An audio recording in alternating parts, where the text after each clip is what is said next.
Tales from the Lot, episode 17. My guest Michael Leube coming to you from Budapest, Hungary. He's here to talk 52789, the AIDS benefit, some Stella Blue heartbreak, and why Billie Jean is the greatest pop song ever. Here we go. Hi, welcome to Tales from the Lot. I'm Will. My guest today is Michael Leube. This is my first international version. He's coming to us from Budapest, lives in Spain, been all over the place. Hi, Michael. How you doing? How's it going? I'm glad to be on the show. This is cool. Yeah, I'm very glad to have you on here, too. We're going to talk about his first show, which was the AIDS benefit show in 52789 and a bunch of other things. But, Budapest, okay, what are you doing in Budapest? I thought that's a cool place to be. So I'm a teacher. I teach anthropology. And as of late, like the last 10 years, I've been teaching anthropology to design students. Fantastic. Basically, I'm the party pooper, the one that slams on the brakes so all this BS isn't released on the market. But yeah, so I live in Madrid. I'm originally Austrian. I live in Madrid, and I grew up in the San Francisco Bay Area, and so that was my exposure to the Grateful Dead. And right now I'm out in Budapest teaching for a week and a half at this school here. Gotcha. So growing up, what music were you listening to? Before you got to the Bay Area, or when you got there, or what were you into as a child? Right. So my musical journey. So I always loved music. It always touched me very, very hard. And as a teenager, so I moved to the Bay Area when I was 12. So that would be in 83. We moved there, and so I was in the famous Palo Alto. It's kind of funny, but this is before all the high tech, before it was even Silicon Valley, right? Right. Yeah.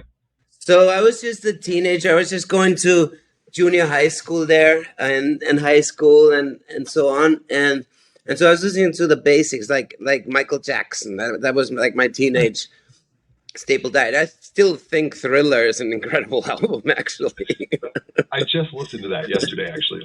In 83, you really could not avoid Michael Jackson. It's just how it was. Right, but it was quality. Commercials and everything else. He was just everywhere.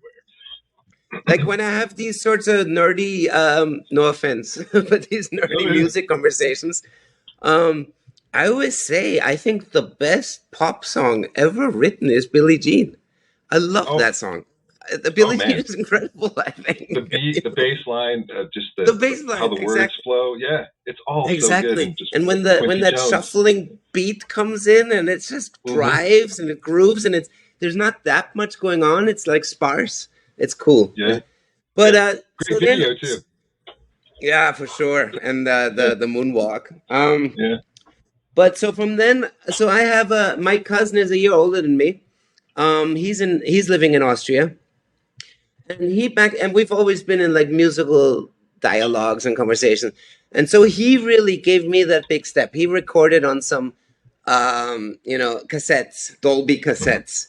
The 90-minute ones that had pretty good sound, actually. And so he would give me, I would be there in the summer in Austria, and then as a kind of gift, he would give me a few tapes, right? And I remember the first couple were Pink Floyd, Animals on one side, which blew me away. I think that was my introduction to Pink Floyd, which is an underrated album, I think. I think it's an amazing Floyd album.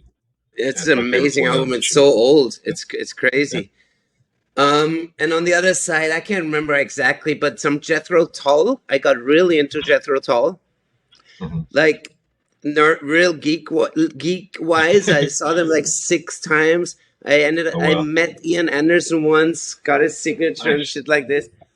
It was like an asexual groupie is like what I'd like to call it. Right. Yeah, I just wanted to meet these people. And then, blues. I got into John Lee Hooker and B.B. King, this kind of stuff. Gary Moore, I remember listening to that. In terms of hard music, My introductions were Deep Purple and Black Sabbath and this kind of stuff. Right. Rainbow. I liked Rainbow a lot. The Richie Blackmore stuff. Right. So Did I Sammy Hagar really, the singer in that? Did Sammy what's Hagar that? sing in that? Did Sammy Hagar sing in that band? Rainbow? He might have for one of the revivals or something, but not originally. Yeah. You know that it was Ronnie. Not It was originally. Ronnie James Dio. It was That's Dio. right. That's right. Right. Yeah. So yeah, that kind of spooky mystic stuff, and then Led Zeppelin. Obviously, I think my first one was Physical Graffiti. Actually, not a strange sort of entrance. And so my friends were really into. So now we're talking high school. I graduated in '89. So, 87, 88 is when we really listened to what I consider cool music, right? And and they were really into some of the stuff that was super popular, like U2, the rattle and hum thing, and Joshua Tree. I think those are good albums, but back then I was almost like rebelling it because everyone was listening to it.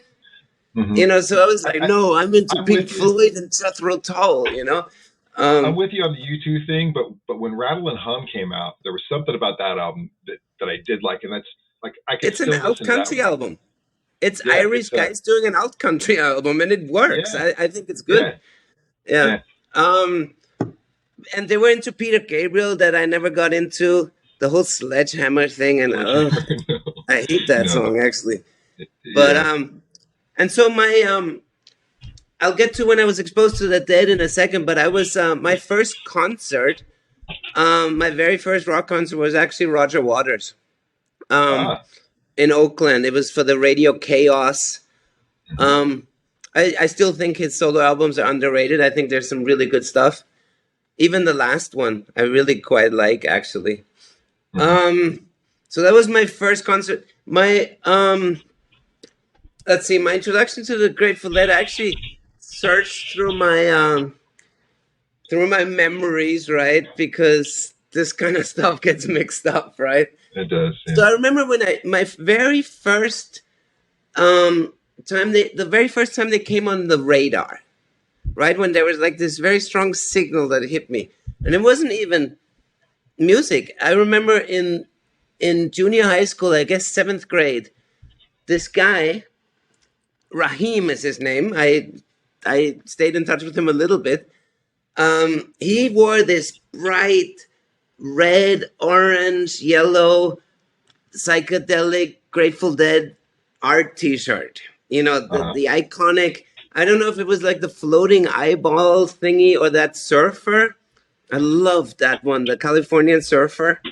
I've been looking to get that on a T-shirt because I love that art. Do you know which one I'm talking about? I do. I've seen it. It's like the like wave this dude. Yeah, he's catching a tube, right? And it says Grateful Dead above. So that was like an impact. I was like, what is this? And I read Grateful Dead, and it looked kind of heavy. And ironic, I think the Grateful Dead are heavy, not in the sense, obviously, of speed or of heavy guitar, not in that sense, but they hit heavy. It's like it can get pretty dark. The emotional weight of it. It hits. That's what I'm saying. Yeah. And there's a little YouTube clip of Ryan Adams where he plays an acoustic version of what is it, China Doll or no, Wharf Rat. And he said that, and I agree fully with him. He says that when he's in a kind of a strange place, bad, mental state, he listens to heavy music like metal and the Grateful Dead, and that really resonated with me. But so that was the first sort of there's that universe. My first introduction to them was a mixtape a friend of mine gave me, classic. This must have been 10th grade or something. And she put on there, a lot of the Europe 72 stuff, and some of the studio albums, and she just packed one of these 90-minute tapes with the Dead, and that tape I had running so often. One time my car was broken into. And that was the first thing I thought about. I was like, yeah, I love that thing. And That's interesting because yeah, so most people, it seems like most people end up with like a whole, like a friend will give them a show to listen to, and and and a lot of times their first opinion is, well, it's okay, and then they go and then they get it and it's all good. But the mixtape might be the way to go to get maybe, people yeah. into. See, it's Yeah. I totally know what you're saying. I always suffer when I try to turn on someone to the Grateful Dead. It's like the worst for everyone. Like I've stopped trying, honestly, because what do you play? Like someone like you that obviously knows what he's talking about. You know, I could find some tracks that you would love right now, and you would find some tracks that I would love that I've never heard. But with a virgin, so to speak, who's someone who's has no idea, it's like I don't know. I might go with I don't know, like I wouldn't. Even, it's not the studio really, but they want to hear studio. You know what I mean? They want to hear clean. I would say Without a Net would be a decent start. Yeah, that's a pretty good intro. Except I think it's sort of a mixtape, sort of. I agree. The Without Net is beautiful. The recording is super nice. Yeah. I am actually not a huge fan of Wynton Marsalis and his sax lines or clarinet lines. Okay. I think it's too many notes. It's like the Dead are already pretty dense, But that's just personal, flavor. Let's see, where were we? Right. So that tape. Then I ended up getting myself a couple albums. It was right when CDs were hitting, and so those were some of my first CD purchases. Actually, I got those two that recorded in '81, I think it was, Reckoning and Dead Set. Yeah. And so you got the acoustic part of that band, and then the electric one, and that one did a lot to my head. Like. Yeah. So by the way, as we speak, for me, the Grateful Dead are like flashes. It's like I can't even talk about an entire show, to be totally honest. For me, the Grateful Dead is all about these moments. And I even go as far as, this is going to sound super blasphemous on your podcast, but you and your listeners will actually know what I'm talking about, I think. When I tell my friends about my fascination with the Grateful Dead, because I listen to them like close to a daily base still, like 30 years later. It's almost medicine. It just calms me down. It puts me in the right place. And I still discover, it's totally a big part of me. And I still discover things like getting ready for this show. I was listening just to get warmed up. I was listening to some of the stuff that I think I went to in 80 end of 89 and 90 in Shoreline. These, I don't even know exactly which shows it was. But yeah, that stuff hit me really deep. I got off the track. So what I tell my friends about the fascination, and here's the blasphemous part, I think the Grateful Dead suck for about 80% of the time. I go that high. But the 20%, when they lock up, is pure magic. There's no other band that even comes close to that. So we can now argue, okay, 80 is pretty rough. How about 50 or whatever? But what I'm saying is they do lose it at points. And that's what I love about this band. It's like an honest, good conversation. Every good conversation has these moments when it's like, I think I'm gonna get another beer, this kind of moment. Right. But then all of a sudden, it's like, and they hit these passages, these spaces, and it's so brave. That's another thing my friends don't get. They're like, dude, this is the opposite of brave. These guys are wearing sweatsuits and they're just noodling. I'm like, no, you don't get it. These guys went out there without a set list and maybe vague ideas of what they're going to play in the first set and second set, and just fucking went for it. And failed sometimes. They failed sometimes. And they were high as a motherfucker. And they were high as motherfuckers, exactly. So it's also about the right dosage. Like, too sober or too high or whatever, right? Yeah. So yeah, yeah. For me, it's finding these moments when they lock up, but you can't just fast forward to the locking up.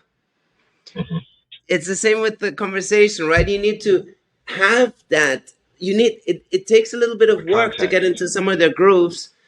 And then you wait for that that crescendo or that locking up or those really quiet moments or whatever. Mm-hmm. So yeah, so and that they didn't make it easy on themselves either. I mean, they're trying to play songs like Terrapin, and that there's a lot going on in a lot of these complex songs. Song, for sure. They didn't make it easy on themselves a lot of times. Totally. I play the guitar a little bit, and the Grateful Dead is not actually easy to play, in my opinion. I'm not very talented either. And I guess you could play it straight, like just the way the chords say, but they didn't play it straight. They had this swing that is kind of that Jerry, that super relaxed thing. And when you watch his fingers, they're like, everything is a tremolo. Like everything is, he's like, it's so warm. At that tone, I could recognize in 2 notes. You give me 2 definitely. Jerry Garcia notes of some random solo. Garcia. Gotcha. Yeah. There's a few guitar players like that. I think I can do that with B.B. King. I think I can do that with Gilmore. Billy Gibbons. Yeah. Oh, yeah. That's one you hear that, you're like, oh, that's Billy Gibbons. Yeah, that shuffle, that thing, yeah. Yeah, so this is just me exploring and opening lots of headspace here. I would listen to this stuff with headphones. My whole family would go to sleep, and I would just give myself these headphone sessions and just zoom into these tracks. And I don't know, on Dead Set, the Candyman, when he hits those super high notes, and you're like, wow, it's so beautiful. And I can play that now, and I would have a similar reaction. Mm-hmm.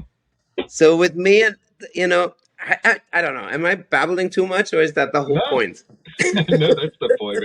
This is a space where you can nerd out on everything music and Grateful Dead. I love it, and it's okay. I love it. That I was totally looking forward. It's like therapeutic. Totally. Yeah. So we're not even at a point yet in my biography where I see them. So this is all just me finding this headspace, lots of road trip music. Like I would drive in order to listen to the Dead. I know it's not very sustainable. But I would go and did the same thing. yeah, right. Yeah, you just kind of go outside of town, safe road, and start driving. I would have a kazoo and be playing along while I was doing it. That's so hilarious. I did the same thing with a harmonica. I was really into the blues traveler as well. And so I would be driving, going, not really well, but I was just sort of jamming along. Totally. Music is super, super important to me. And it was never that the Dead it's not everything I listen to, right? Mm-hmm. There's a lot of other stuff. And it's kind of like the test of time. Like there's some albums that I liked back then that didn't age well.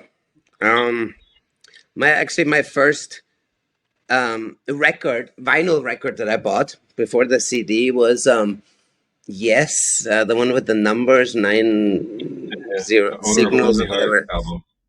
It was like it was like when they came back after a hiatus or something. So that one I can't really listen to. I don't like Yes all that much. Do you like Yes? No. No. Roundabout's okay, but Owner of a Lonely Heart, I was like 10 years old, and that song kind of grabbed me, and so later on I got the album, and now I'll still listen to that album, but I skip Owner of a Lonely Heart.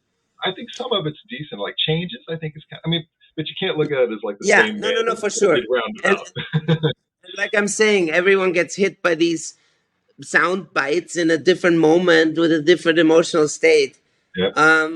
So yeah, so I was I went to see a bunch of shows, and I still hadn't seen the Dead yet. I went to see a lot of reggae music. I love reggae music. I love ska.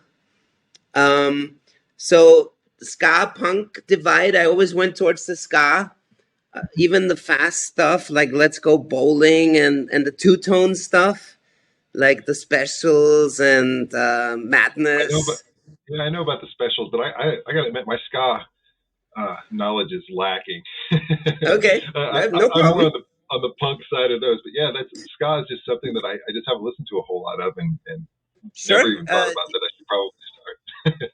Yeah, no, it's like sped up reggae. I mean, it was old school ska, like the Scatolites and this sort of these guys over in Jamaica doing Motown, but with their skank, and that's lovely. I love that stuff. But then later it got sped up, and that annoys some people. It's like, you know, it's Yeah, like, yeah, it's almost polka, you know. But then the Clash, I love that. To me, is oh punk yeah, and ska coming together. yeah. But Clash, yeah, I was more ska and more metal. The punk thing I didn't totally get. I never totally got punk, to tell you the truth. I like some Rollins Band and some Black Flag and some of this stuff. But like the Sex Pistols and stuff, I don't know. Even the Ramones, I find them overrated. I don't know. But you growing up in the 80s in the San Francisco Bay Area, Yeah. probably heard of the Dead Kennedys while you were around there. Sure. Sure. There's this Steely with the Dead Kennedys inside of the skull. There's some kind of relationship there with the name or something. I read at some point. Something like the Dead Kennedys, like the Grateful Dead, or something like that. There's some. I would be surprised, but maybe. Yeah, whatever. Those guys just hate everything. I felt like just to be those guys that hated everything, you know, to get popular. Right. Right. There's an interesting punk band also that I like that mixed the reggae and the punk, the Bad Brains. That's interesting. I love the Bad Brains. Yes. All right. Yes. Right on. Yeah, that's a crazy band because they don't. They're so good at both. They're so good at both. They're playing this grindcore thing, and then there's like, and then and beautiful roots reggae. You know, like, they're so good at both of them. It's amazing. They are. They're like the best reggae band right now and the best punk band at the same time. Yeah. In terms of reggae, I think right now what I listen to a lot is Groundation. They're actually out of California. That's a really solid reggae band if you're into it. But anyways, back to the 80s. So I was sort of rebelling against all the pop that was coming out. It was almost like a stance somehow. And then of course grunge hit, and that's where my friends met again, right? So I had this group of high school buddies that were still in really good close contact, actually, or relatively close contact, because I live in Europe. But that united us. So everyone agreed on Pearl Jam. Everyone agreed on Nirvana, Soundgarden, the Stone Temple Pilots, this kind of stuff. I was really into the Smashing Pumpkins as well, which is technically not grunge, or is it? I don't care. That I think is an amazing album, amazing music. So I was getting into all of that. And then there's two more really important influences for me. So my parents both like music a lot as well. And my dad is very specialized with one type of jazz. Okay? So he likes cool jazz and bebop. So, like, Miles Davis is the end of what he listens to, not the beginning. Yeah, he doesn't even go to Ornette Coleman or the crazy free jazz and fusion stuff. He's more like Charlie Parker era and absolutely. Oscar Peterson, Stan Getz, Dave Brubeck, that kind of stuff.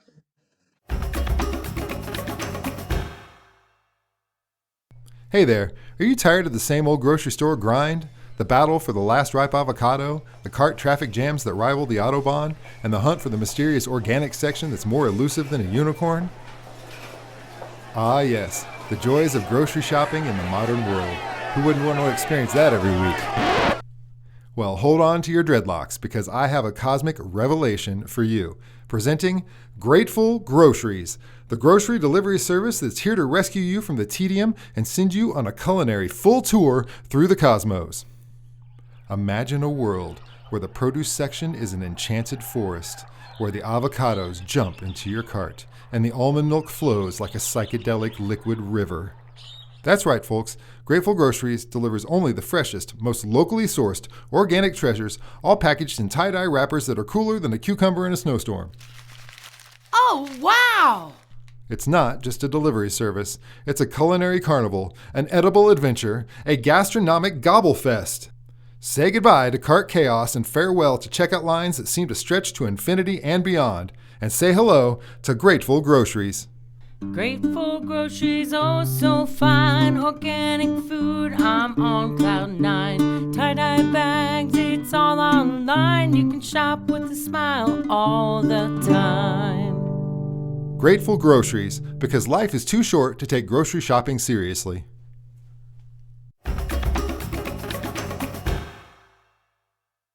Yeah, so he would give me an album for every birthday and every Christmas kind of thing. And so now I have a kick-ass CD collection of that type of jazz. Like, really good albums. Because it added up over the years, right? He still gives me, my dad's still alive, and he still gives me jazz records. So there's that.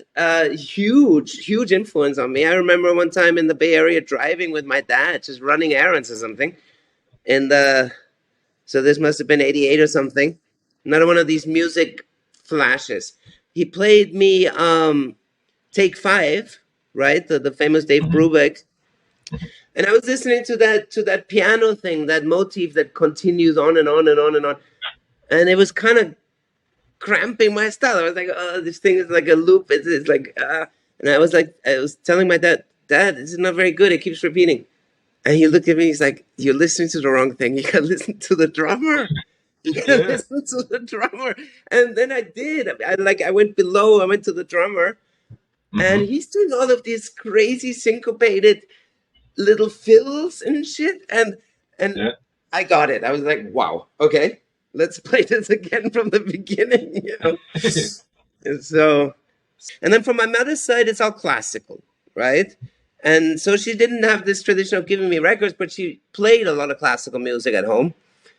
And I was always drawn to the heavy, to the emotional stuff, you know, Beethoven, Bach. Like I always say, if Bach is alive now, he would be in a Scandinavian death metal band. yeah. Likely playing a giant organ. Like the fugue or whatever, the one that's on all the best of classical CDs. Diddly-dee.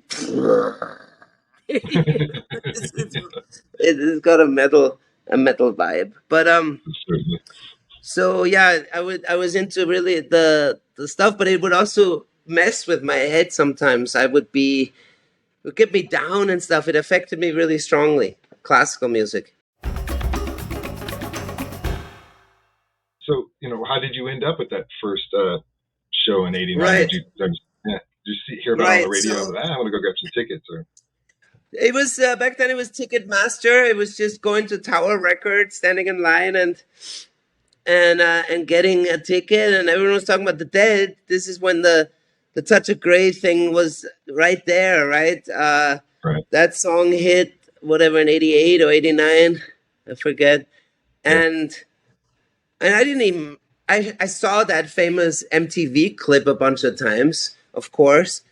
And there were some kids in high school that all of a sudden were wearing the tie-dyed socks and the Birkenstocks and had that whole thing going. And I wasn't part of that. Like, I always sort of resist going full into cliques. I always liked the contrast. And I remember doing some pretty infantile things like wearing Doc Marten boots sending that signal, but then with the reggae laces to send that opposite signal. I was like, it was super nerdy and infantile. But You're just making a statement, man. You're making a statement. I was and that's making awesome. a little bit of a statement, and I would go to the Dead shows in my Doc Marten boots, and I didn't want to be full on Deadhead, even though I love the Grateful Dead. But so I bought tickets. It was that AIDS benefit, 87, so I must have been 10th grade, I guess in May, and I just went with this guy, actually from Barcelona. Now that I think of it, another one of these Spanish connections. There's a whole bunch of little Spanish connections that we might get to. Andreu was his name, and it was his first time too. I turned him onto it a little bit, just showing him some tapes and stuff. And we went to this show, and it was kind of a little bit weird, to tell you the truth. Like, there was a huge lineup that the strangest concert bill you can think of. So you got Joe Satriani and Creedence Clearwater and Tracy Chapman, the Grateful Dead. I think I wrote this down here somewhere. Los Lobo, Tower of Power, which is awesome. All on the same bill. And for me, that was cool. I remember Satriani, the Surfing with the Alien, that album I loved. And to see that was super cool. And Tower of Power, that horn section is awesome. For sure. But then the show, I won't lie to you. It wasn't that it blew me away. I was like, okay, these guys are super tight. I was happy to see some of the music I knew, but there was also a whole bunch of songs in their list that I have never heard before. Mm-hmm. You know, I was just listening I was waiting for the Fire on the Mountain, you know, the classics that you can sing along with. There was a couple of songs that I have like direct memories of. Fire on the Mountain was one. I think they played it without the Scarlet Begonias, Right. so it was just that. And those tend to be a little bit tighter somehow. Leading up to this, when you had mentioned the show, and I saw that, I was like, oh, I'm going to listen to that specifically because I want to hear how the transition to that went. And it really wasn't a transition; it was just like Right? Yeah, pulling a bucket yeah. I in always and go to the listening to transition as well. Yeah. I'm gonna have a malted beverage here, Nice. a beer. It's what is it? 11 in the morning here. I'm still having a little cup of coffee here. Right. Yeah. Just so the users know. For me it's 7 in the evening. So or 8 or whatever. Yeah. So So that and then I think they closed with Broke Down Palace, which I love. What a beautiful song. And I remember that being very strong. I was pretty far back, so I didn't get the full blast, I feel like, and it was in a massive place, whatever what used to be the Raiders. I think the Oakland Coliseum, I think it was, or was it San Francisco? Yeah. I can't remember. Yeah, the Coliseum. Okay. So that wasn't necessarily the most important of my Grateful Dead moments. Another one, I honestly, I wanted to get all this out, so I have some notes here, cheat sheet. So a year later, it was April 30th, 88, at the Frost. So this is on Stanford campus. This is like 10 minutes from my house. And I didn't have a ticket, but that was the first time I experienced the lot, the Shakedown Street, the parking lot, because at the stadium, that thing was a little commercial, right? There wasn't that scene going on. It was, you got your ticket, you go in, you see the show, you leave, you know? Yeah. Sorry, what were you saying? Just not your typical Dead show. No, it was absolutely not. Exactly. So, that one, I was on the parking lot and only on the parking lot. I didn't get into this one, but I remember seeing these crazy people. Some of it was a little unsettling, I gotta admit. Like, I'm not one to to glorify every aspect of the dead either. I think we have to remain critical. That's what a good friendship is all about, personally. And there were some people who were obviously lost, like obviously lost their fucking mind. And that was kind of sad to see. You know, I remember this guy with a little string, and he was pulling this little plastic alligator behind him and talking to it. And I was like, whoa, okay, there's that side too. But I remember the drum circle. I remember really good vibe, obviously. All the vendors. Just super fun party out there. I wasn't even inside. And the music wafted over. You know how the wind can waft it over. And sometimes you hear a little bit more and then a little bit less. Right. So I was circling around there in the parking lot in the frost, beautiful Stanford campus. There's all these eucalyptus trees. It's just super mellow California, right? And this one waft of sound comes over, and it was it makes my hair stand up just thinking of a memory of a waft of sound. That word doesn't even exist. But anyway, and it was Ship of Fools. I don't know where in that song, but that hit so hard. Right. And the fact that you can give me chills talking about it. Right. And I got this show. It was actually released. I found this, must have been pirated, but CD. I got a CD of this show. And so I can revisit. That's the beauty of this technology, right? I can revisit these exact moments. It's pretty strange. And, you know, I was stone cold sober. I was some high school kid. I was like 17, 18. Just seeing this whole thing. And this Ship of Fools, I was like, okay, this band is serious. Like, there's a lot of emotions here. They're not just playing through their best off here. This is different. Yeah, they're telling the story. And for me, that was the first time I got the dead, believe it or not. It wasn't even inside. It was really weird. That was like, okay, I got it. Okay, these guys go deep. And they try every time, and sometimes they fail. But when they nail it, wow. You know, and there's no band that comes even close to that, in my opinion.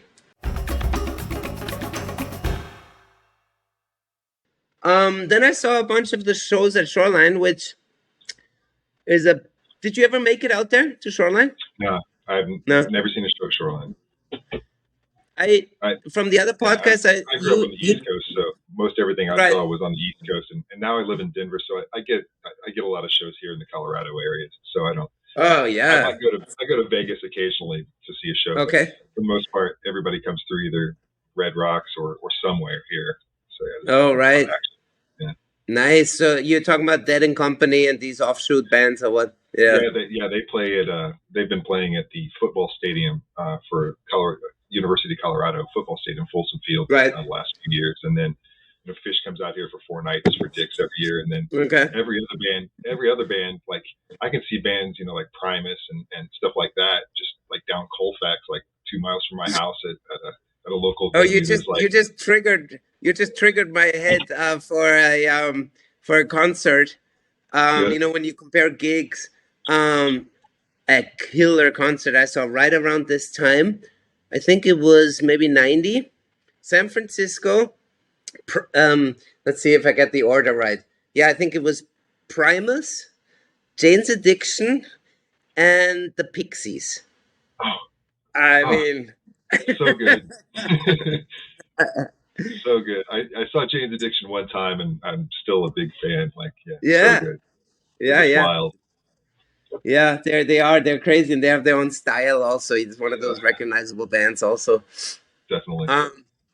And then my trump card. Now I'm off the subject again with the with the Grateful Dead. But my absolute best card would be I went to see The Wall in Berlin, the 1990 the huge show that Waters put on. I traveled to that one. Wow. So that's yeah, that was pretty crazy when he built this gigantic thing on Potsdamer Platz, right in the center of Berlin. Yeah, just like took it down one brick at a time, right, or Yeah, something like that. yeah. They played behind the wall for half of the show, and he had all these guests. He actually had like the members of the band on there, and Sinead O'Connor, and a few other people, like famous people. But anyways, back. That on YouTube. Anyway. Yeah, it's on YouTube. It's on YouTube. Yeah, true. Well, I was one of those heads in there somewhere. So, Shoreline. Apparently, I read online somewhere that they actually built Shoreline for the dead, and that you can look at it from above, and it looks like a steely, like those sails. They got these beautiful sails over the audience part, and then it narrows down into where the band stands, and that would be like the mandible or the jaw of the steely. Whatever, I don't know if it's true or not, but that's a great venue because you're out there in the Baylands, so it's off the city, so you don't have that whole city hustle going on. It's peaceful in that sense, and it's a slanted lawn, really good acoustics outside, just super mellow. And so I saw them there a few times. And actually leading up to this talk here, I went to some of the ones I think I went to. I think I went to 1989, September 30th. I think I was at that one. And that was really good. Like they were greased up and really good. Jerry Garcia was, I think it was one of those windows of sobriety that he had. Yeah, like 87, 86. Right. Everything. It had the moments. It may be your 80-20 rule there. But yeah, definitely. I feel bad about that sentence now. Okay, I bring it down to 50-50 or something. But all of them. Bob Weir is just such an amazing rhythm guitarist, and he was showcasing that with all these weird chords and inverted chords. I don't even know. I'm not a theory guy when it comes to music. I know when it hits, Yeah.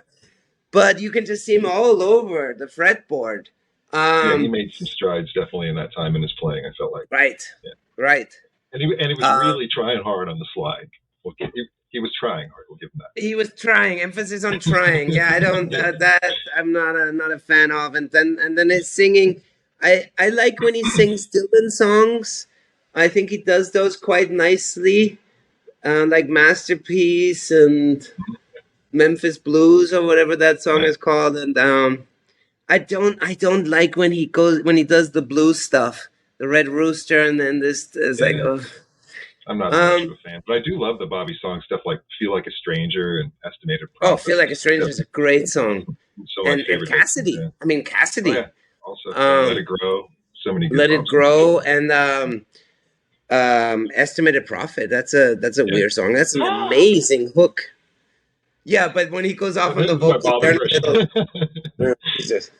And when they tweaked him, the sound guy was messing with that in that era as well.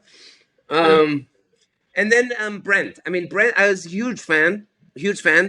And I listened to that era of Dead now. It's probably my favorite.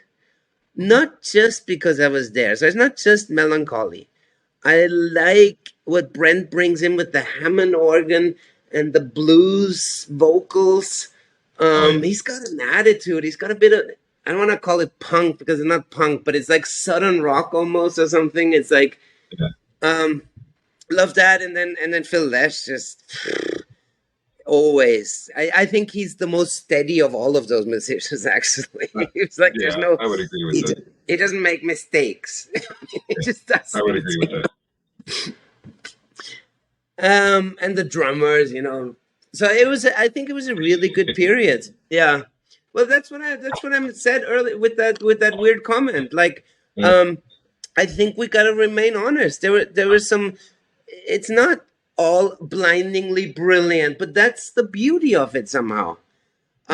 Like you go to see a Pink Floyd concert, and they're standing at the exact spot on stage so that a laser hits them at the right angle when they hit a note or something. Right. And it comes a point when you're like, okay, I can just listen to this with my headphones lying on the couch. It's the exact same thing. Yeah. With the Dead, it wasn't. It was an adventure. It was a voyage on in your head and in this space. And the lights were the same way. That the lights aren't pre-programmed. They're exactly doing it as they go in the moment. So that was all part of it. Yeah, absolutely. That's a good point that I haven't thought about enough. I guess I know that the sound engineers in real time were almost DJing the players. That sounds kind of weird, but right, they were opening some channels, closing some others, I think. So yeah, it all happened in real time, absolutely. And yeah, they just went on these voyages, and so in those years, Shoreline, I saw some really nice stuff out there, and it's really close to home. So that was like, logistics wise, that was a pretty easy thing to do. And then I saw them in Oakland a bunch of times in the Coliseum. And there was another one of these flashes. This one, super bittersweet. It's kind of a crazy story. This one was actually released as Dick's Pick Volume 27. So that was December 16, 1992. Vince Welnick is on it at this point. I think they were still decent. I was starting to lose a little bit of interest. I think my last one was 93. I didn't see anything in 94, 95. Regret it, because there were some amazing stuff in those periods as well. Right. But I was somewhere else music-wise for those years. I understand that totally. 94 is when I saw the most. Just that's when I was kind of right. Of age. You just came a little bit after me, a little bit later. Yeah. Through the Vince years, and I definitely missed out on Brent, but listened to a ton. That's probably what I go to first for most of the time. Is somewhere in the mid to late 80s. So at that show, I gotta embellish this one because it's really a bittersweet thing. It was at the Oakland Coliseum. At this point, I was studying in Berkeley. And I was living over there. I was living close to Oakland, between Berkeley and Oakland there, and got to the show a little bit late. Okay, so I took the BART. It's this, it's this public transportation in the Bay Area. Took that to the show. I was a little bit late, so I knew I had a ticket, but I knew I was coming in the middle of the first set or something. Or I guess I would have to check that out because I know exactly when I came in. And here's the story.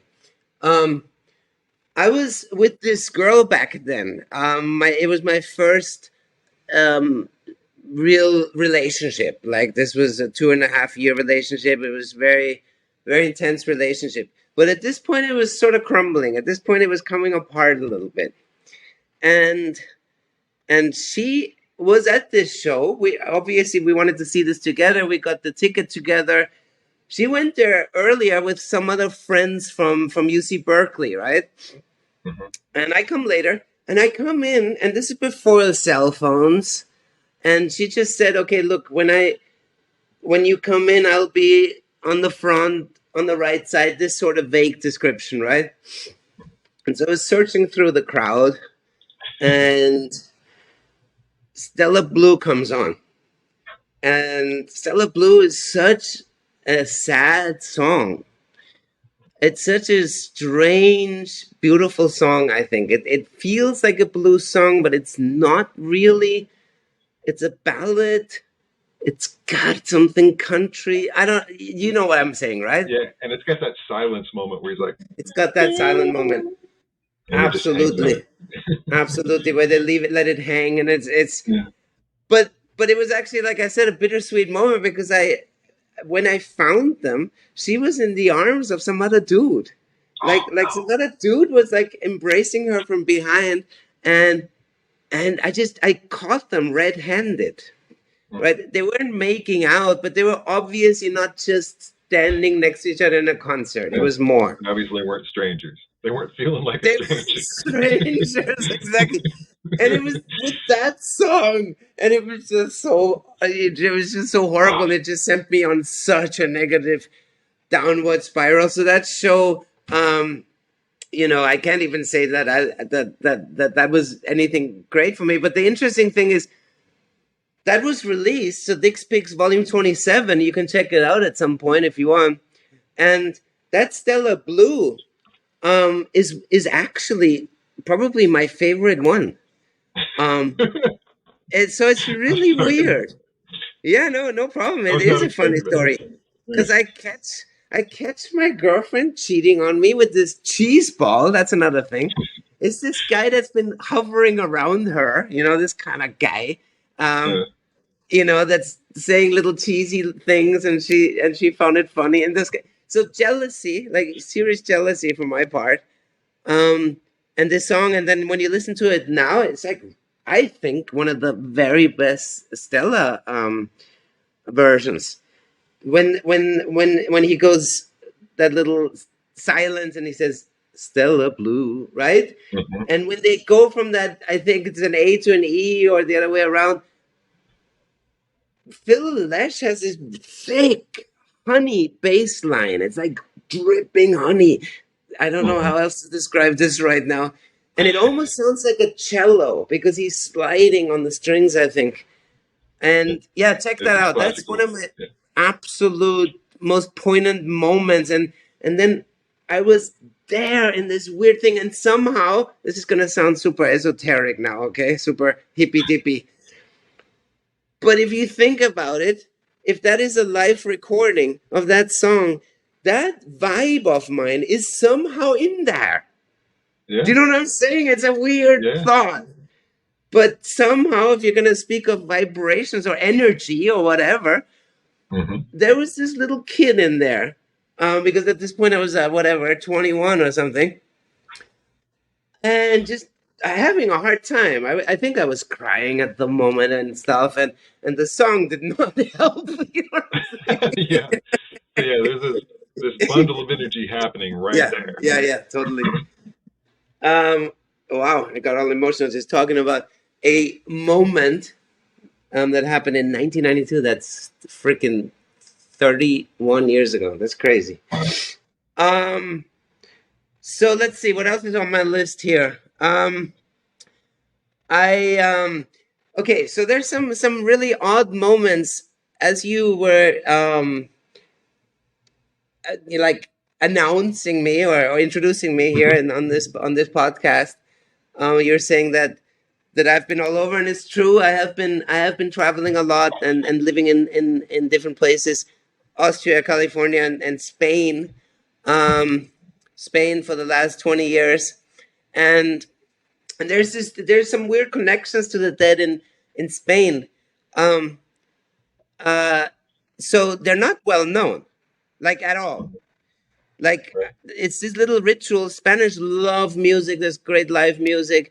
There's great party culture. The Spanish really get into it, and it's never sloppy. It's like really stylish. I love that part of Spain.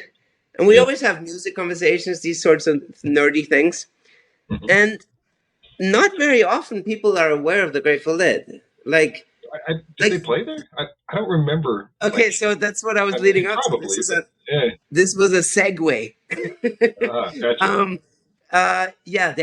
They played one time there, and I researched this also. This was in October 19th, 1981.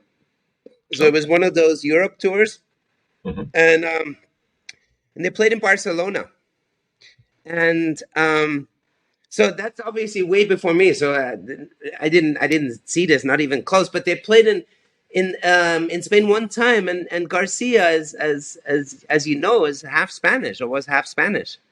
Right. And his dad was a jazz musician. I don't know which instrument, but he was a jazz musician up from Galicia. So this is in the north of Spain. Beautiful country. I don't know how to pick. Have you been to Ireland or something like this? Or No, I haven't. no. So picture rolling hills, forest, and then the ocean. So it's on the very, very top of Spain. Gotcha. And so there's that connection, and makes you wonder. So he was half Spanish. The guy was half Spanish, genetically speaking. And they played one time, not huge, but I've in 20 years there, I might have seen. I'm not kidding you. I might have seen 2 or 3 Steelies on cars, and trust me, I look for Steelies on cars. Yeah. Wow. Yeah, that's not many. No, it's not really, and it's a mystery to me because I think they would get into it. So I've actually hacked. I got this water bottle, this flat water bottle, and I hacked it. And one of the reasons is I pulled this out, and I'm like, okay, here's the logo. Do you know what this is? And that's the test, and Yeah. And then some people do. They just don't know the right pronunciation, I guess. They would be like, Grateful Dead. I could go around Denver and drive around 10 minutes right now and see 10 Steely faces probably. For sure. Yeah, I know. Colorado is really big into the Deadeye. Yeah, there's something there. For sure. But a moment that I wanted to talk to you about was so in the middle of Spain, right? So picture this in the middle of Spain, and there's this abandoned village. It's out in the middle of nowhere. It's pretty spooky. It's these houses that use what's it called? Slate? Or what is it? The black stone that's really thin. For shingles. Yeah, for shingles, exactly. Yeah. And so it's this spooky sort of witchy village right in the middle of Spain. And this is about 15 years ago. And we found out that there's a party there, a kind of an outside rave. And so they had these sound systems out there, these speakers, Jamaican style, dub sound systems, right? And it was kind of a punky feel. There was these punks that lived in these houses. Super cool. And there was a moment in the evening when we were just hooking up our MP3 players, right? So it's right when we all had our little shuffles and our little Apple devices or whatever. And there was this moment when I was like, okay, it's my turn. Can I plug mine in? And I was like, ooh, and they gave it to me. They're like, okay, go for it. They call me Giddy. Giddy is like an endearing way of saying foreigner. Okay. Because I'm the Austrian. I'm not and I speak with an accent when I speak in Spanish, strong accent, right? And I wasn't even speaking very well back then. This is 15 years ago. But anyway, so I have my moment, and so the classic Grateful Dead dilemma. What do you put on? These people have never heard. And so I go for the Skull and Roses. The Going Down the Road and Not Fade Away. That or is it the other way around? Not Fade Away, Going Down the Road, Feeling Bad. I love that thing. That double thing there as a live recording. And super clean production, and that transition is just so good, I think. Yeah. And anyways, there's no real punchline to this story. It's just I selected that one. We turned it up. We had these big speakers in the middle of nowhere. Just to embellish it. The moon was out, clear night, and it just went. And these guys got into it. They're into when you have that Bo Diddley, that shuffle of Not Fade Away, and right they were, and it was just carrying over this valley, and I was like, okay, so that's the Grateful Dead. And some people, Nice. probably there's some people that I turned on with that sound flash. You never know. I've never seen these people again. Yeah, well, I was surprised you didn't say Shakedown Street, but just for the Dave's ability, but Not Fade Away is probably No, a better choice that's for true. that moment. Shakedown Street is an interesting one as an introductory track because it's got this almost P-funk, this disco thingy going on, right? Yeah.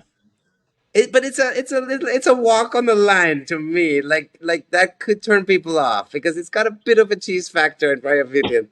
That's true. I love that riff. Don't get me wrong.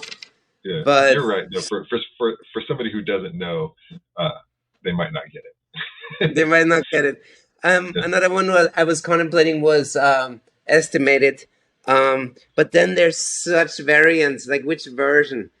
Some of them are a little faster than others and stuff. But I love that's a great riff too, signature just riff. Yeah, I agree. So that was another one of those moments, and then there have been little ones, like with the Steely, like I've bumped into people in airports that have the little logo or the dancing bears or whatever, and strangers stop for strangers just to shake their hands, kind of thing. Yeah, I've had little moments like that. There was one in. So I haven't been in Spain in these 20 years. I wasn't there continuously. We moved the whole operation. I got 2 daughters. So we're 4, my wife and 2 daughters. We moved the whole thing back to Austria for 5 years. And to this city that's pretty parochial, it's pretty dead. Salzburg, I mean, it's super famous. It's where Mozart is from, but they kind of got stuck in the Baroque. Honestly, there's like no scene. Yeah, they just stayed there. Yeah, no scene. But there's one concert venue that I went to a lot called Rock House, and that's symptomatic of my relationship with Salzburg. I hung out at this fucked up rock venue. That was my favorite, and I saw a bunch of shows at that place, some of them real good. But Mo came. So Mo is kind of a jam band. You know them, right? Yep. Yeah. And I wasn't even aware of them. I just saw on the webpage that this band is coming, and then I looked at it and they said jam band. I was like, okay, I'm going, obviously. Yeah. That one is actually on YouTube. It's like 2014 in Salzburg, Austria, Mo. I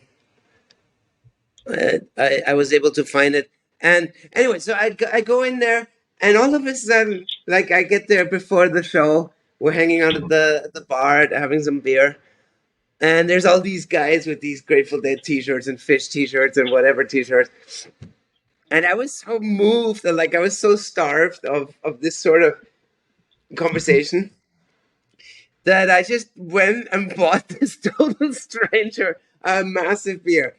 In Austria they have these big ones, like it's like half a liter, and I just walked up to him and said, "Here you go, because you're wearing that T-shirt."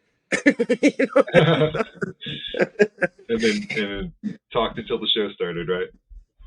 Yeah, exactly. The banter, and they put on a great show. You can I don't know if you can hear me, but at some point it was a relatively small venue, and I'm yelling Franklin's Tower because I thought they were kind of in a jam that sounded a little bit like that, and I almost thought they were teasing it, and so I was yelling that. They never played it, but I ended up hanging out with them again. The asexual groupie, like I'm not interested in anything but hanging out. For me, it's the greatest thing on earth. Like when you hang out with really good musicians, I love that. I don't know. Yeah. Certainly is. And I ended up hanging out backstage with them, that partying, and it was actually really, really fun. So that was another one of those moments. Did you get to ask them if they were teasing the Franklin's Tower? I probably asked them. I can't remember their response. Actually, I remember we talked about the Dead. There was another band that came through to that venue, and that I was actually going to recommend when on the outro. There's like you talk about stuff. One band that I really have been pretty loyal to. It's a very different vibe, but Woven Hand. Have you heard of them? No, but I'm writing it down right now. Yeah, this is weird. This is interesting. So Woven Hand does this southern folklore, alt country, but there's punk in there. It's heavy music. It's pretty hard music actually, but they play on old time banjos and lutes, and so it's got this spooky. And the voice, his name is D Edwards or something like that. He's a real interesting guy. So it's dark. It's dark music. Yeah. Better than Mumford and Son. No, it's not Mumford and Son. Absolutely, absolutely. Yeah, exactly. Well put. It's like it's the best time to be alive right now. If you're a music lover, you got no excuse. Yeah. I don't even want to hear any bitching and complaining. You can listen to literally anything that has ever been produced at your fingertip. Like people who say, "Oh, it can suck."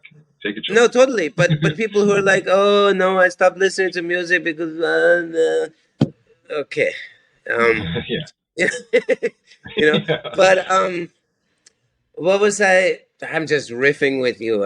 This is fun. Saw Woven Hand, and I hung out after that gig also, and I talked to a musician, and I asked him what he thinks of Friend of the Devil, because I think that's a dark folkloric song. Like, I think that song is gonna go into, like, it's gonna be a traditional, quote unquote. It's that classic of a song that it's sort of like Mary Got a Little Lamb. It's a standard to me. Like, it's not far enough back to call it a true standard, but I think it will be. And the guy answered something like, well, that's different type of music, but he absolutely shared my point that is a classic folklore, kind of dark. It's about this weird character, right? Mm-hmm, right? Running from the law. It's like a lot of Grateful Dead. Like the storytelling, it's actually murder ballads, a lot of it. Yeah. A lot of it, yeah. A lot of it is murder ballads. It's like Nick Cave style, but a little bit happier music around it. But yeah, when you listen to Loser, or Deal, or Me and My Uncle, the Devil, or yeah, Wharf Rat, yeah, yeah. I mean, they do have Dead in their name though, so. Yeah. Right. they let you know. Right. By the way, there will be death. There will be some death. Yeah. So yeah, it's they've accompanied me over the years, and like I was saying earlier, I still have these Grateful Dead doses. Like right now, I get my kicks from listening to. I pull out my old CDs. I got a lot of the Dick's Picks and the what came after the Dave's Picks. Yep. So those are in my car. I still have a CD player. So driving to work and stuff, I spin those, and then obviously digital. I like this podcast as well. What is his name? The Dead Pod. Oh, yeah. That guy is awesome. Every Friday he releases one set of a show and does his little intro. It seems like a real nice guy. So yeah, I've been listening to those, and yeah, out in Europe. So it's not like you should be super grateful, man. You can go see all these bands whenever you want. It's really there's really not a lot of that. I mean, there's a lot of music in Europe for sure, but the Grateful Dead. I've seen a couple cover bands over in Europe. Actually, I think I just lied. I think I saw one once or so. I can't even remember. It's Uh, like, oh, I've There's been too many of meaning those to. here. Yeah, and some of them Me too. great. Actually, that's some of the other stuff I wanted to talk to you about. I saw some other thing. I saw the Jerry Garcia band once back in the days. That was 92 or something, which is a good year for the Garcia band, I think. For sure. Yeah, any of He those early was 90s ones were really good. he had one of these late life highs that happens with a lot of artists. Yeah.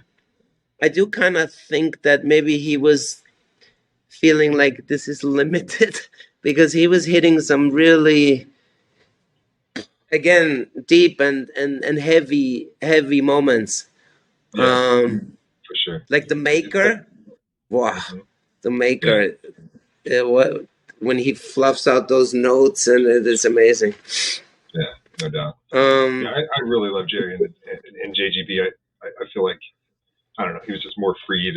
I don't know if free is the right word, but it was definitely a different side of Jerry. And It was. Yeah, really. It was, and in some ways tighter. Like they were like a, blues rock band to me, or Motowny. Yeah, really. Yeah, especially with the background vocals and just the song choices that he chose were not only Motowny, but just fit them so well. They were just like made for that band. It felt like when they played them. Even like the Dear Prudence, like the way they did Dear Prudence felt like it was made for that band.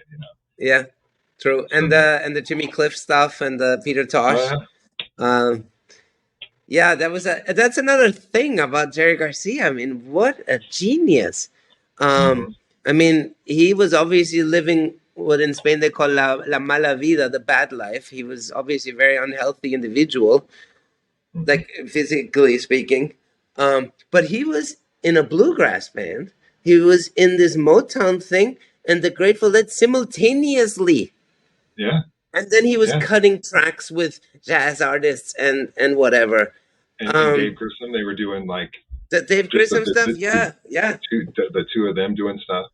He was busy so, for sure. When he messes up a line here or there, a vocal line, like he was working at a song catalog of like 500 songs or something. It's amazing. Yeah, it was amazing. Yeah, truly amazing. So Phil Lesh, I saw a few times. He had this. I'm speaking in the past tense because I think it was shut down. Terrapin Crossroads. Yeah. Beautiful place. What that made me really sad when they closed that down. I think they're reopening though or something. I heard something.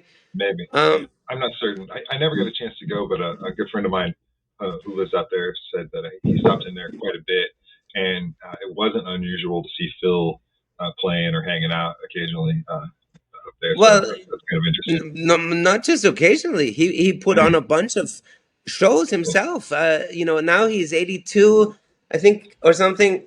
Like 82? He's something like that. He still was in the band, I think. And he still holds the band together. I mean, the stuff is, I would argue, just from seeing it on YouTube, I would argue that some of that stuff is tighter than Dead and Company, in my opinion. But so I saw them up there a couple times, like when I visited my family. My parents still have that house in the Bay Area. All these years later. And so I would drive over the Golden Gate and see some stuff up there. I saw Phil Lesh with Anders Osborne, who I like a lot. Mm-hmm. Yeah. That was nice. I got to meet Phil Lesh one time, again as a asexual groupie. It's not rocket science. It's like not rocket science. You just hang around. You get a beer. So here's the call. It's super easy. Like I should sell this as a strategy, as a technique. It's so easy. You just have to hang around. As soon as the show is over, people are rushing for the doors. You rush to the bar and you just kind of linger there. And maybe if they can serve you something, still get a beer or something and just linger, wait. Sometimes it gets a little weird. You go to the bathroom, you keep lingering. Then the guys with the cables come out and clean up and stuff. You keep lingering. the band members are bound to come down because they're thirsty. And so I've met a lot of musicians that way, and I was able to congratulate them, and they always loved that. And so Phil Lesh was like that. It was a really short conversation. I said, "Hello, I'm Michael. I'm from Austria," and he said, "Oh, I know Austria. I've been to Salzburg once." And I said, "I know. I read your autobiography." That was the dialogue. Also a very good autobiography. Yeah, Searching for the sound, right? That's a beautiful. That made me cry on a couple of passages. That is when he describes Jerry's death, and he's like he felt like he got punched in the stomach or something. So I met him. I've seen what's his name? Stu Allen in Mars Hotel or something like that. Right. And then David Gans, who looks like you a little bit, speaking of which. He's over in Berkeley in Ashkenaz. He does these dead evenings. And I've seen I saw the Nelson Band from the Riders of the Purple Sage, right? Saw them there once. I saw Further once at Outside Lands. That was good. I thought it was. I thought there was too much sound on there somehow. They had these two backup singers, and they played a Pink Floyd cover. They played Time. That was cool. But I wasn't. Plus, it was bad timing. I was with my wife and huge festival, and her favorite band was playing at the same time. The Strokes. The Strokes were playing at the same time as Further, it's like a huge field, so they don't interfere. It's that far away. Yeah. And I remember we went to the Strokes. It's kind of funny, actually. I was trying to, do you know the expression dance at both weddings? Like try to double bill, try to do both. And so it's like, okay, Isa, my wife's name, Isa. I was like, okay, Isa, let's go over to check out the Strokes. But I wanted to be over with Further, obviously. Right. And we go over there and we see like 2 or 3 songs because they have these short, poppy. I like the Strokes. I think they're really good, but they're short, tight little rock songs.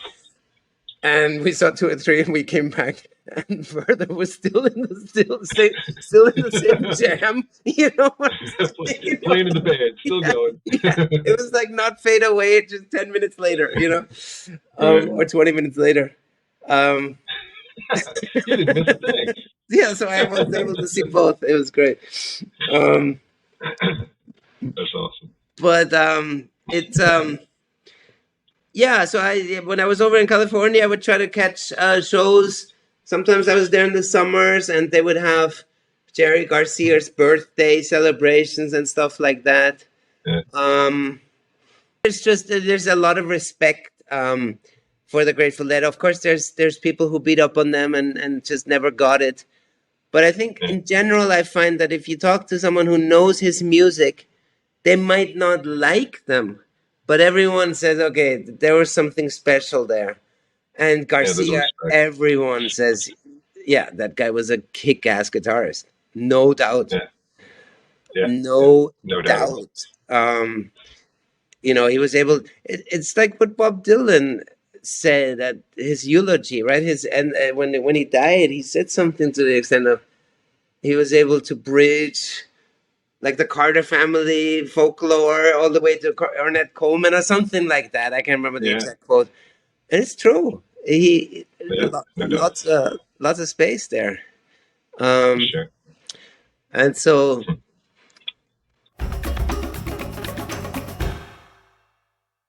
So, like you said, I do like to wrap up here with like recommendations and things like that. So, what's something good that you've read or seen, a movie or a brand new band or something, album? What's something that recently that you could pass on to the listeners? I already mentioned Groundation. I think they're really good jazz band, and they have reggae band, but they have jazz stuff in there. Do you know them? Do you know the Groundation? I don't, but I wrote them down as well. Oh, I got I almost some envy listening to you do for this the first. afternoon. Do you like reggae music? I do, yeah, very much so, yes. Oh, cool. Yeah, I'm kind of envious for Jazz. you to discover it for the first time. He does his voice a little bit like is a vibration, so that gets maybe a little bit getting used to. But it's really tight, really good reggae. And the album I would recommend there is Hebron Gate. Okay. And they just last year they had a remix of Hebron Gate with this drum and bass DJ. And it's just really good because it still grooves. It's not all torn up and all remixed. You know, it's still, you can play it as an album. So in music, yeah, Woven Hand, I'm pretty loyal to. I like some of the alt country stuff. I like Jason Isbell a lot. I love that guy. Has got something. His voice and his songwriting, very honest tales. Like when you listen to the lyrics. Yeah, Michael cool. Leube, thank you for being on the show. I really appreciate everything you've said today, and it's been entertaining and enlightening and a lot of fun for sure. Thank you. Lots of fun. Like I got a huge smile on my face. Those of you who are just listening, it just feels good to talk to someone who just knows what I'm talking about. Right. And I think the audience does as well. The Grateful Dead just touched us really hard, all of us. So thanks All so of much us. for inviting me. Very cool. For sure. All right. Thank you. All right. Take it easy.